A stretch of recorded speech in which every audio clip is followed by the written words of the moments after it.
नमस्कार दोस्तों। पिछले संदेश में हमने प्रकृति द्वारा रचित छोटे से उड़ने वाले पंछी के बारे में बात की थी कि हम उससे क्या सीखें जिससे हमारा जीवन अधिक खुशमय, अधिक खुशहाल हो सके। आज हम प्रकृति की ही दूसरी रचना जड़ यानी कि वृक्ष के बारे में बात करेंगे कि वृक्षों से हमें क्या सीखने को मिलता है, उससे हम क्या सीखें जिससे हमारा जीवन अधिक सुखी हो, अधिक खुशहाल हो। यह तो हम सब जानते हैं, स्कूलों में हम सबको पढ़ाया गया है कि वृक्षों से हमें ऑक्सीजन मिलती है, हमें फल फूल मिलते हैं, वातावरण को शुद्ध रखते हैं, अनेक प्रकार की औषधियाँ भी हमें वृक्षों से प्राप्त होती हैं। परंतु आज हम बात करेंगे वृक्षों से हम क्या हमें सीख मिलती है, क्या हमें सीखना चाहिए। सबसे पहले हम वृक्षों की जड़ से बात करेंगे। जड़ से हम क्या सीख सकते हैं। आप देखिए, जो वृक्ष जितना बड़ा होगा, जितना मजबूत होगा, जितना ऊंचा जाएगा, उसकी जड़ धरती में उतनी ही गहरी, उतनी ही मजबूत होगी। यही बात हमारे जीवन में भी लागू होती है। अगर हमें जीवन में तरक्की करनी है, हमें आगे बढ़ना है, काम धंधे में तरक्की करनी है, नौकरी पेशे में आगे बढ़ना है, तो हमें अपनी जड़ों से मजबूती से जुड़े रहना होगा। हमारी जड़ें हैं हमारी संस्कृति, हमारा परिवार, हमारा समाज, हमारा धर्म। हमें उससे मजबूती से जुड़े रहना होगा, तभी हमारी तरक्की होगी। भौतिक तरक्की बिना आध्यात्मिक, बिना सामाजिक, बिना पारिवारिक संबंध के संभव नहीं है। अगर वह होगी तो बहुत ही अल्प आयु के लिए होगी। दूसरी बात जो हमें जड़ों से सीखनी है, किसी भी वृक्ष को हरा भरा रखने के लिए पानी उसकी जड़ में दिया जाएगा, ना कि उसकी पत्तियों में और तने में।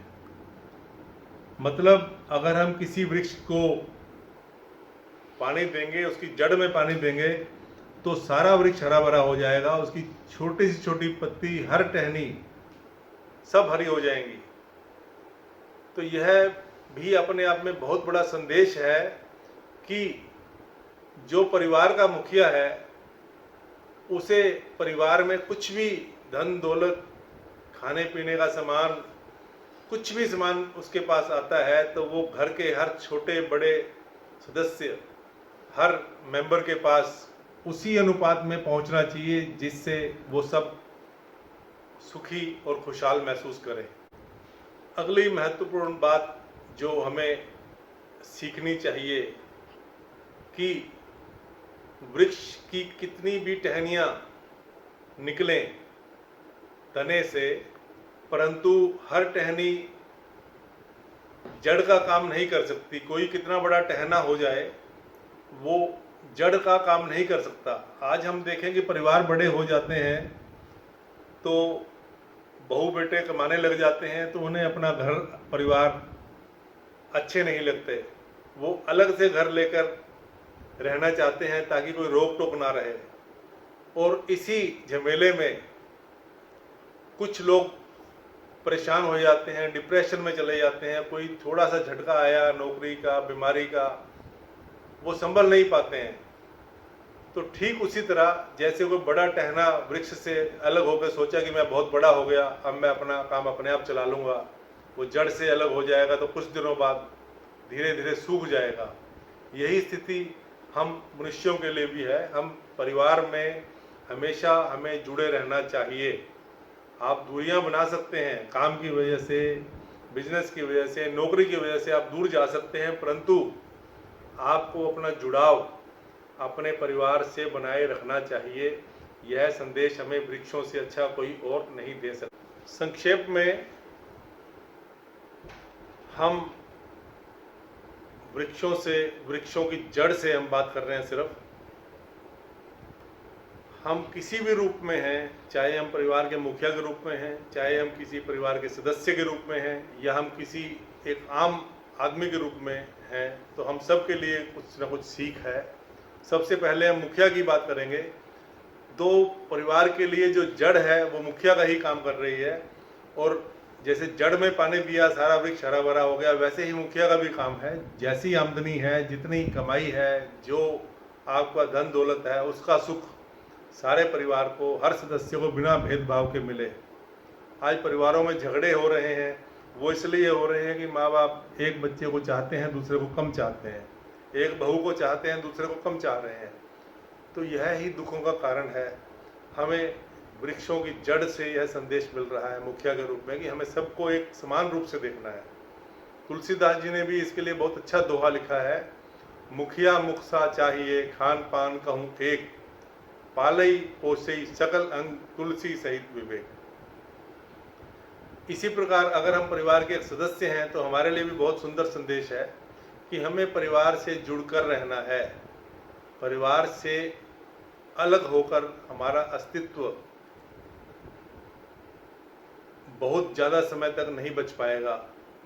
नौकरी पेशे की वजह से, काम धंधे की वजह से अगर हमें परिवार से दूर जाना पड़ सकता है, उसमें कोई दिक्कत नहीं है, परंतु हमें अपने परिवार से संबंध मजबूती से बनाए रखना है।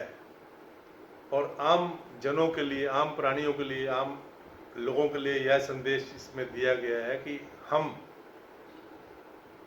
अपने धर्म, अपनी संस्कृति, अपने समाज, अपने परिवार से भी जुड़कर रहें। खाली भौतिक तरक्की को ना ध्यान रखें। अगर आप भौतिक के साथ साथ आध्यात्मिक, पारिवारिक, सामाजिक कमाई भी करेंगे, तरक्की करेंगे, तो आप ज़्यादा लंबे समय तक खुशहाल जीवन व्यतीत कर पाएंगे।